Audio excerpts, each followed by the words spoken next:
yung na-inspire namin na tao. And nagulat ako dun sa fact na ito pala yung market ng mga readers, ito pala yung makaka-appreciate ng adaptation kasi yung iba sa kanila hindi naniniwala sa mga ganun kasi ayaw na lang nila masira yung imagination nila. Tama, Dun sa pagka-imagine nila. faithful talaga dun sa book or kung sa kung ano man. And hindi ko in-expect na, ano yun, iba-iba yung ginagawa nila. Alam naman tayo, kanya-kanya tayo ng ginagawa sa buhay, pero makaka-inspire ka ng something like ng kung anong ginagawa namin. Mas lalo ko na tuloy na-appreciate lalo yung ginagawa namin trabaho. Kami as a love team, kami as an actors and actresses. Never kayo nagkatrabaho in any other project as... Na-interview na lang ako before sa mga Sa Showtime. No, never.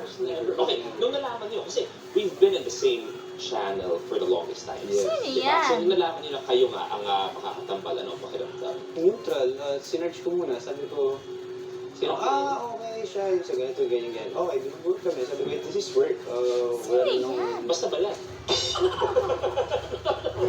Basta balat. Kasi nakausap ko si Harry at si Jack. Nag-chemistry test sila. Kayo ba ginawa niyo rin? Yes, nag-chemistry test kami, tapos group test na.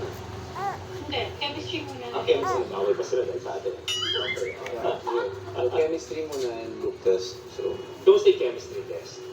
Sobrang gaan. Kasi nung time na yun, kilala ko na siya.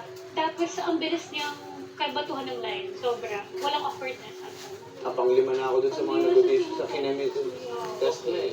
Okay. Sabi niya pa sa akin na naalala ko na parang, Oy, okay lang, sige. Halos buong araw ko nang ginagawa. Sabi ko, Wow! Bossing to boss! Siyempre, dahil bagong salta ako eh. Oo. So,